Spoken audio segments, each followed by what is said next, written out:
You are ready for this. The ancestors are with you. What is the meaning of this? You were supposed to be lost. We are here, my king. Forgive me. I never should have let this happen.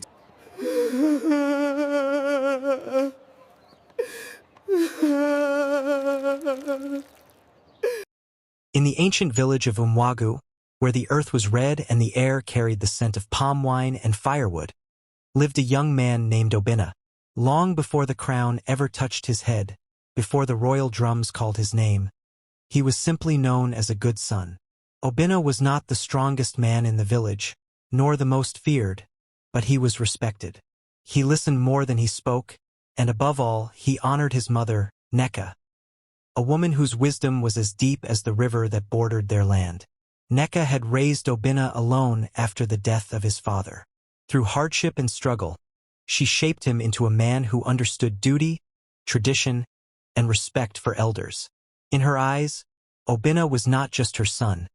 He was her legacy. As Obinna grew into manhood, the elders of the village began to whisper about his future. He was of royal blood, next in line to ascend the throne when the time came. But before any man could be called king, there were expectations he had to fulfill. One of them was marriage.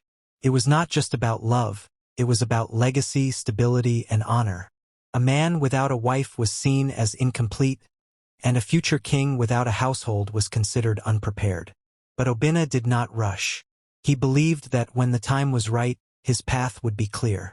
And in truth, he trusted only one person to guide him in such matters: his mother. One evening, as the sun dipped low and painted the sky in shades of orange and gold, Neka called him into her hut.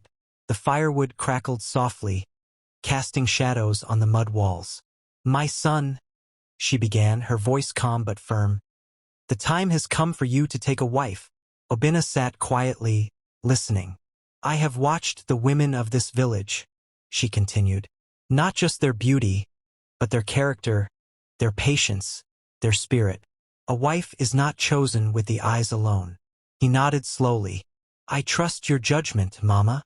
Neka studied his face for a moment, as if weighing his readiness. "There is a woman," she said at last. "Her name is Iphioma." The name lingered in the air. "Iphioma is not the loudest among them," Neka continued.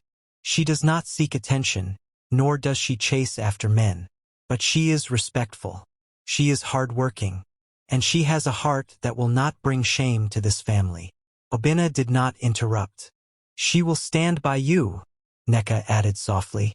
"Not just when you are a man, but when you become a king." Silence filled the room. Obinna had seen many women in the village, some more beautiful, some more lively, but he knew better than to measure a wife by appearance alone. His mother had lived long enough to understand what truly mattered. "Have you spoken to her family?" he finally asked. Neka nodded. "They are honorable people. They have agreed." There was no hesitation left in him. "If she is your choice, Mama," Obinna said, bowing his head slightly, "then she is my wife." A faint smile touched Neka's lips. Not of joy alone, but of relief. She had done what she believed was right. Days later, the village came alive with celebration. The marriage rites were performed according to tradition. Palm wine carried, kola nuts broken, blessings spoken by elders whose voices carried the weight of generations. And there, in the midst of it all, stood Iphioma. She was not adorned in excessive jewels or loud colors, yet there was something about her presence.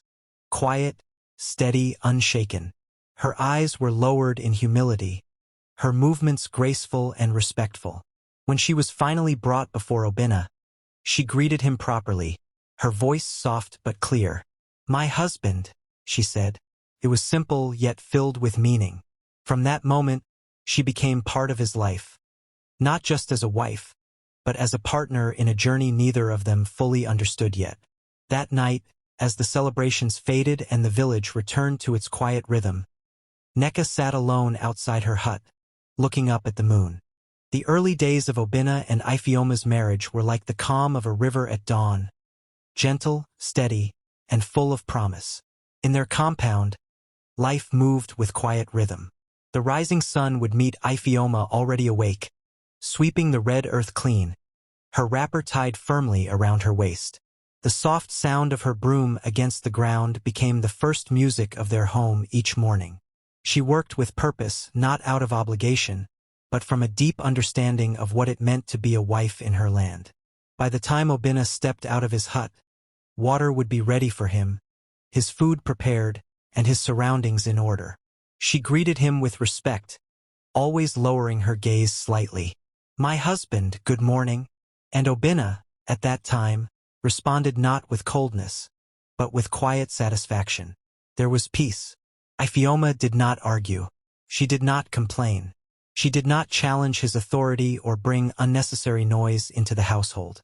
Instead, she built her presence gently, through care, through service, through patience. The villagers began to notice. Obinna chose well, some would say. No, others corrected. His mother chose well. Even Neka watched from a distance, her heart slowly easing. She saw how Iphioma carried herself with dignity, with humility, and she knew she had not made a careless decision. At night, when the village fires dimmed and the moon took its place in the sky, Obinna would sit outside, sometimes with Iphioma beside him. Their conversations were not loud or full of laughter, but they were calm, simple, peaceful. There was no tension between them, no bitterness, just two people learning to share a life. For a time, that was enough. But beneath that quiet peace, an unspoken expectation lingered. In a land where lineage meant everything, where a man's strength was often measured by the children who bore his name, marriage was never just about companionship. It was about continuation. It was about legacy.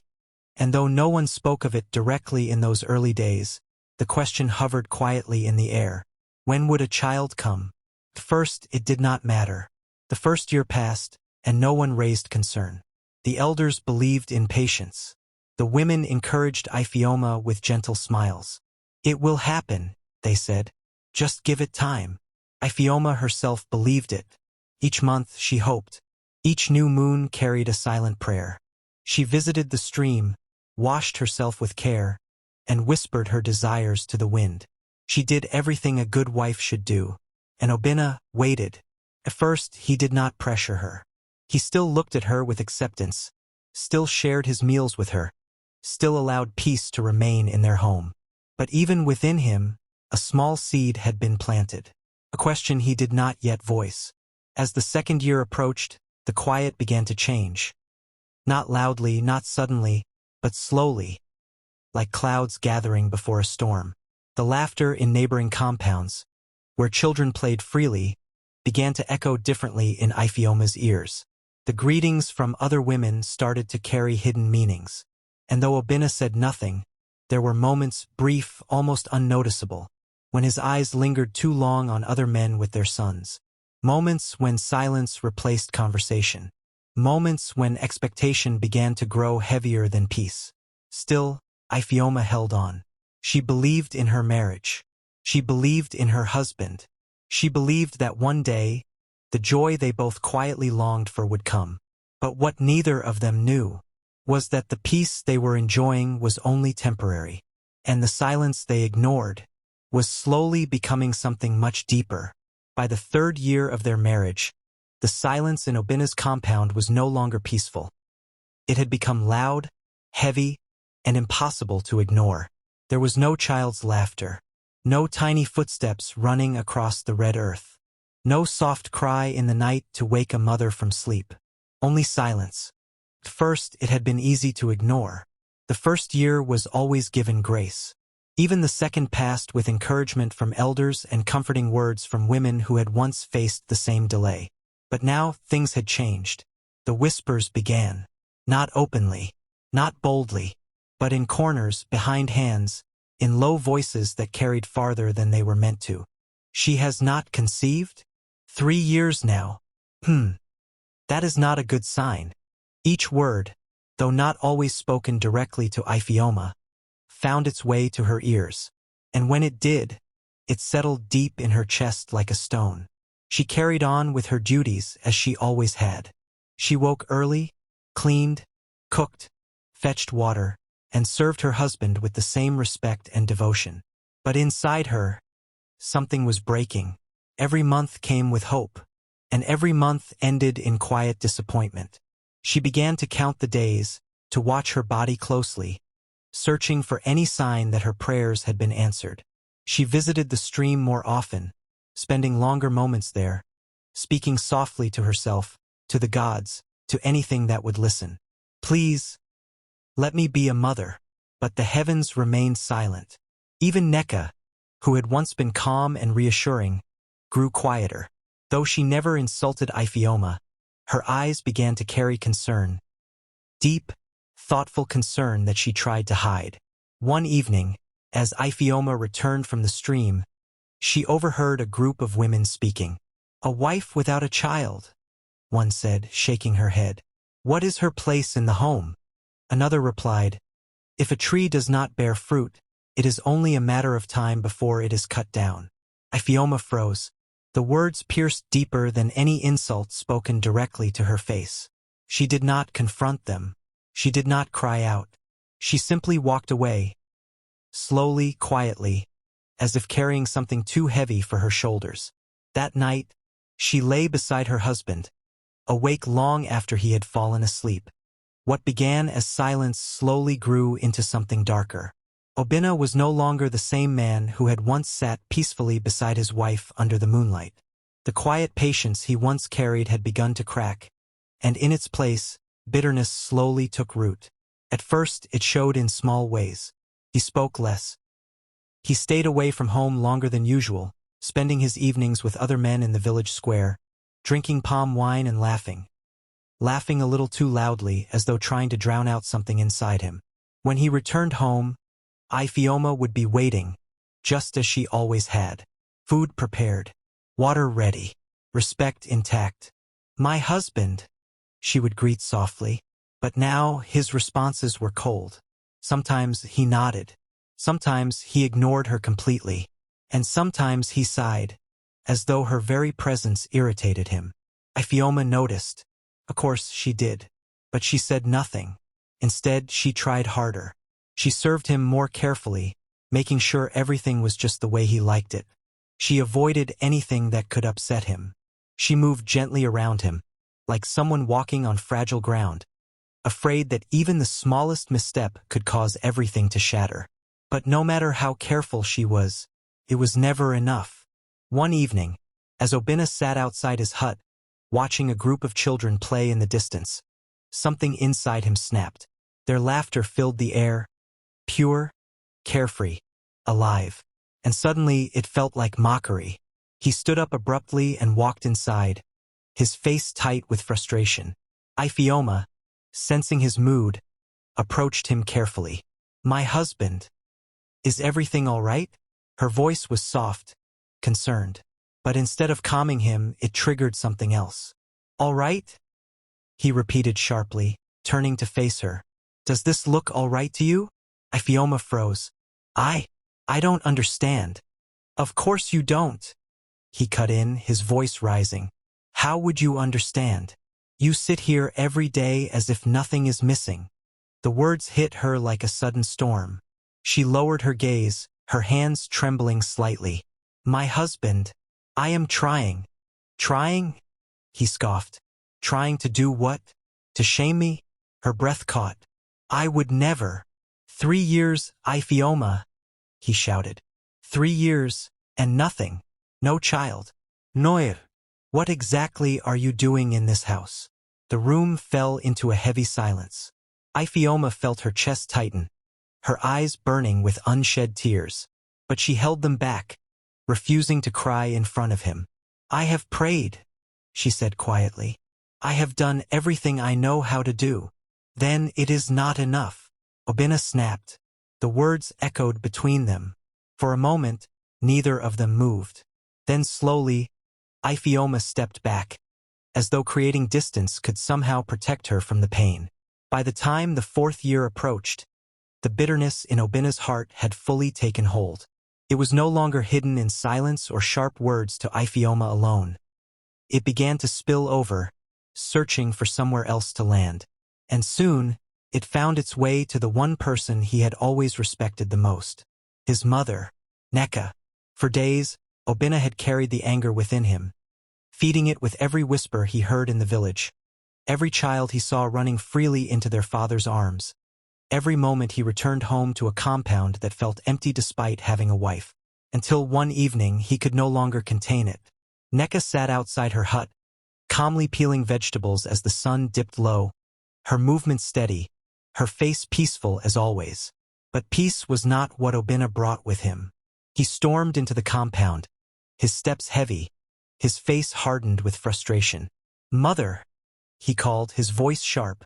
Neka looked up slowly, sensing immediately that something was wrong. "My son," she replied gently. "What troubles you?" Obina did not sit. He did not greet. He stood there, his chest rising and falling as though holding back a storm. "You did this to me," he said suddenly. Neka's hands paused. "You are quick to point fingers," she continued, "quick to place blame on your wife, and now on me. But tell me, Obina," she paused, letting her words settle. "Have you ever stopped to ask if the problem lies elsewhere?" Obina's expression hardened. "What are you implying?" "I am saying," Neka replied calmly, "that not everything is as it seems." Obina shook his head immediately, rejecting the thought. "No," he said firmly. "I know what I see. Other men have children. I do not. The difference is clear." "Is it?" Neka asked softly. Her question lingered, but Obina refused to entertain it. "I will not sit here and pretend everything is fine," he snapped. "I am the one being mocked. Not you. Not her." Neka sighed, not out of weakness, but out of understanding. "My son," she said gently, "anger will not give you a child. Blame will not build your future. If you continue like this, you will destroy more than you realize." But Obina was no longer listening. His pride had taken control. "I made a mistake," he muttered, "and I will fix it." Neka's eyes narrowed slightly. "What do you mean?" But Obina had already turned away. "You will see," he said, his voice cold. And without another word, he walked out of her compound. Neka stood there, watching him leave, her heart heavy with a feeling she could not ignore. Not fear, not anger, but certainty. Certainty that her son was walking down a path that would cost him dearly. She lifted her gaze to the darkening sky and whispered quietly, "May he not learn the hard way." But deep within her, she already knew he would. The day Obina had long been destined for was finally approaching. Across the village of Umwagu, preparations had begun. The elders gathered more frequently. The sacred drums were tested, and whispers of the upcoming coronation spread like wildfire through every compound. Obina was to become king. It was a title many admired, a position of power, respect, and authority. But in Umwagu, a crown was not worn by just any man. It came with conditions. Conditions rooted in tradition, in legacy, and in the unbroken continuation of bloodlines. And Obina had a problem. One morning, he was summoned to the council of elders. The oldest men of the land sat in a circle beneath the great Udala tree, their faces lined with age, their eyes filled with wisdom. These were men who upheld the laws of the ancestors, men whose words could not be ignored. Obina approached them with respect, kneeling slightly in greeting. "My fathers," he said. They acknowledged him with nods, their expressions serious. "Obina," the eldest among them began, his voice slow but firm, "you know why you are here." "Yes," Obina replied. "The time has come." The elder studied him carefully before continuing. "The throne is not just a seat of power," he said. "It is a responsibility to your people, and to those who came before you." Obina listened quietly. "A king must not only rule," another elder added. "He must ensure that his lineage does not end with him." The words were clear. Obina felt a tightening in his chest, but he kept his composure. "I understand," he said. "Do you?" the first elder asked, leaning slightly forward.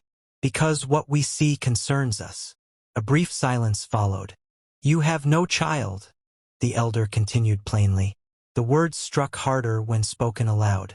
The other elders murmured in agreement. It is not our desire to deny you the throne, one of them said. But tradition is not something we bend for one man. Obinna lowered his gaze slightly, his jaw tightening. What must I do? He asked. The answer came without hesitation. You must take another wife, the eldest elder said. And she must conceive before your coronation. The statement settled heavily in the air. Obinna remained still, but inside, his thoughts raced. Another wife. The very thing his mother had not wanted. The very thing that would confirm what he had already begun to believe, that Ifeoma had failed him. If she becomes pregnant, the elder continued, it will prove that your bloodline can continue. Only then will the people accept you fully as their king. Obinna nodded slowly. I will do what must be done. The elders exchanged glances, satisfied with his response. Do not delay, one of them warned. Time does not wait for any man. With that, the meeting was dismissed. Obinna rose to his feet, bowed slightly, and walked away. But each step he took felt heavier than the last. By the time he returned home, his decision had already begun to form. Not out of careful thought, not out of wisdom, but out of wounded pride. When he entered the compound, Ifeoma was there, as always, tending to her duties. She looked up as he approached, her face calm, unaware of what had just been decided about her future. My husband, she greeted softly. Obinna looked at her. For a brief moment, just a brief moment, something flickered in his eyes, a memory, a reminder of who she had been to him, but it vanished quickly. Ifeoma, he said, his voice distant. I will be taking another wife. The words landed without warning. Ifeoma froze. The clay pot in her hands slipped slightly, but she caught it just in time. She did not speak immediately. She could not. Her heart pounded loudly in her chest, her mind struggling to catch up with what she had just heard. My husband, she began slowly, her voice barely steady. Have I offended you in any way? Obinna's expression hardened. This is not about offense, he said. It is about necessity. Her fingers tightened around the pot. I have tried, she whispered. I am still trying. It is not enough, he cut in. The same words, cold, final. Ifeoma swallowed hard, forcing herself to remain composed. So, that is your decision? Yes. There was no hesitation. No softness. Just certainty. The decision had been made, and in Umwagu such decisions moved quickly. Within weeks, preparations began for Obinna's second marriage. Unlike his first union with Ifeoma, guided by patience and his mother's wisdom, this one was driven by urgency, pressure, and pride. Obinna was no longer choosing a wife. He was choosing an heir. The woman selected was Adama. She was everything Ifeoma was not: bold, striking, and impossible to ignore. Her beauty drew attention wherever she went, and her confidence made her stand out among other women. She spoke with ease, laughed without restraint, and carried herself with a kind of sharp awareness. To Obinna, she represented hope. To others, she carried something else. But no one spoke. Unknown to Obinna, Adama came into his home with a secret, one carefully hidden beneath her confident smile and graceful movements. She was already pregnant, not for him, but for another man. Yet she saw opportunity in Obinna's desperation. She understood what he needed, what the elders demanded, and what position she could secure for herself if she played her role well. And so, she stepped into his life, not as a wife seeking love, but as a woman with a plan. The marriage rites were performed quickly. There was celebration, but not the same warmth that had filled the air during Obinna's first marriage. This time, there was tension beneath the surface, unspoken, but present. Ifeoma watched everything. She stood at a distance as the ceremonies took place, her face calm, her emotions buried deep within. She did not protest. She did not cry in public. She did not cause a scene. She simply observed. But inside her, the pain was alive. The home she had built with quiet devotion was no longer hers alone. Another woman had entered, not just to share her husband, but to replace her purpose. That night, as Adama was welcomed into the compound, the atmosphere shifted completely. Where Iphioma brought peace, Adama brought presence. Days passed, then weeks, and just when the village began to settle into this new arrangement, Adama delivered the news. "My husband," she said one evening, placing a gentle hand on her stomach. "I carry your child." The moment froze. Obinna stared at her, his eyes widening in disbelief. "Say that again," he demanded, almost breathless. She smiled softly. "I am with child." Joy exploded within him. After years of silence, years of shame, years of doubt, this was the answer he had been waiting for. He laughed, loudly, freely. He lifted Adama in excitement, his face glowing with pride. "My heir," he shouted. "My bloodline continues." The news spread through the village like wildfire. The elders were pleased. The people celebrated. At last, Obinna had proven himself. And in that moment, he forgot everything else. He forgot the years Iphioma had stood beside him, forgot her loyalty, forgot her pain, forgot her existence, because now, in his eyes, she had become unnecessary, a shadow of the past, a mistake he believed he had corrected. And while the entire village rejoiced with him, blinded by what seemed like a miracle, no one knew the truth. No one knew that the joy filling Obinna's heart was built on a lie that would soon unravel, a lie that would not just embarrass him, but destroy him completely.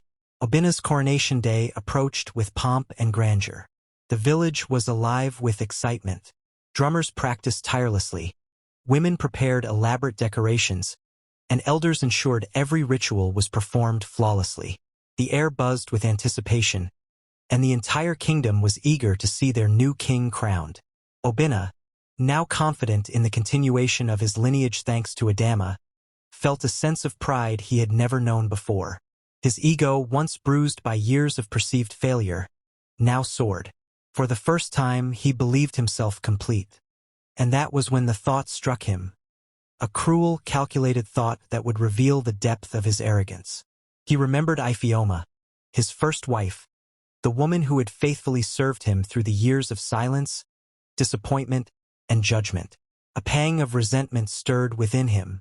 How dare she live on quietly, outside of his triumph, without acknowledgement of the humiliation she had suffered in his house? He called for his messengers and sent them to deliver an invitation. Polite in tone, yet edged with hidden intent. "Iphioma," he wrote, "you are invited to witness the coronation of your former husband. Your presence is requested to honor the traditions of our village." It was a carefully crafted message, designed to appear as a gesture of respect. But beneath the surface, it was meant to humiliate, to remind her and the villagers that she had been replaced, that her years of loyalty and devotion were now meaningless. When the messengers returned, they reported that she would come. But they did not know she would not arrive alone. On the day of the coronation, the sun rose brilliantly over Umwagu, casting its golden glow across the village. Women carried baskets of food, children danced along the pathways, and men polished their ceremonial spears. Every corner of the village was alive with anticipation. Obinna stood proudly on the steps of the palace, dressed in royal robes, a new crown waiting to rest on his head. Adama, radiant in her adorned attire, stood beside him, the promise of their child giving her a glow that seemed almost otherworldly. And then, in the distance, a small commotion stirred. Iphioma approached the palace, not alone, but accompanied by a figure of authority, a man whose presence immediately commanded respect. He was the king of a neighboring village, his stature imposing, his face calm but serious. Obinna's confident smile faltered for the first time that morning. His eyes narrowed, disbelief flickering across his face. The palace was silent now, the earlier excitement of the coronation replaced by a tense, expectant hush.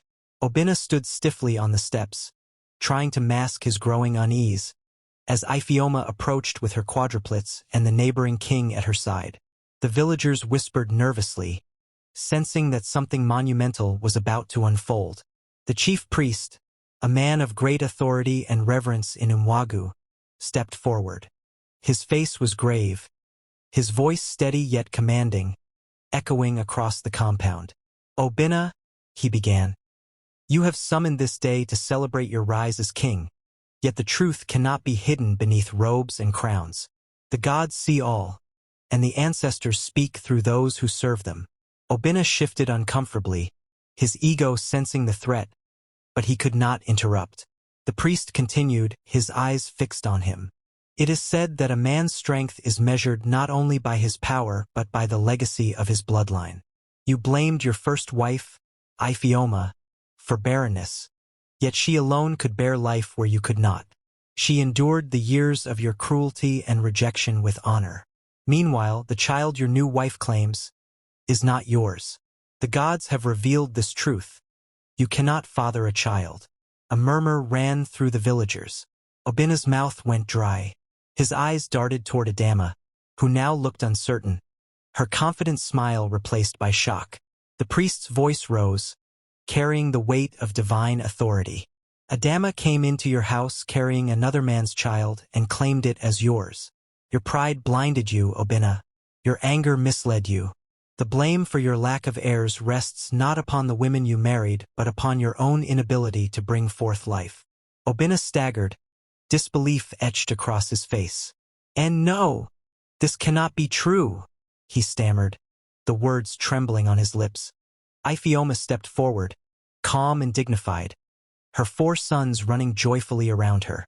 "Obinna," she said softly, yet with a power that cut through his pride, "the truth stands before you.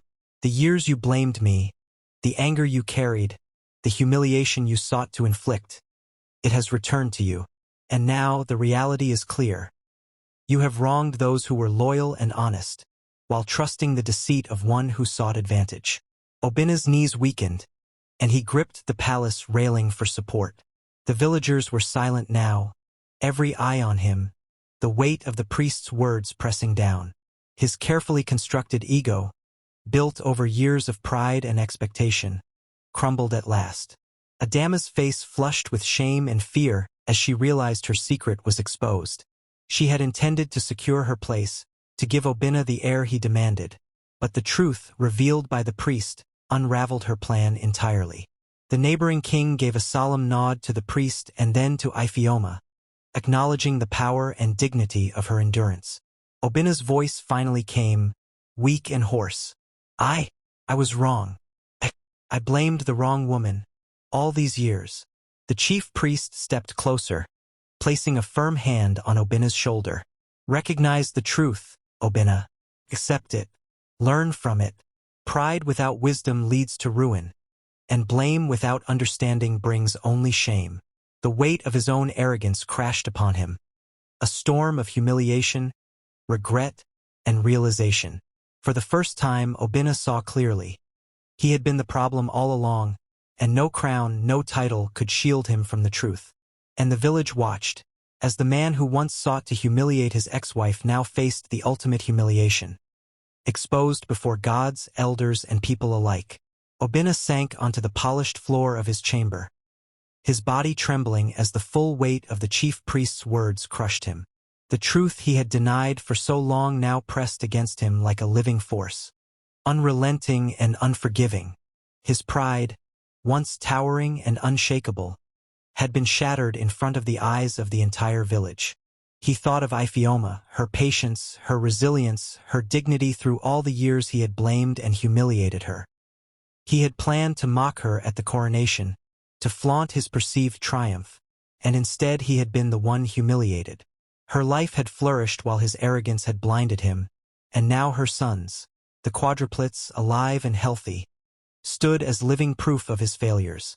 Tears streamed down his face as he reflected on the years wasted in bitterness and blame.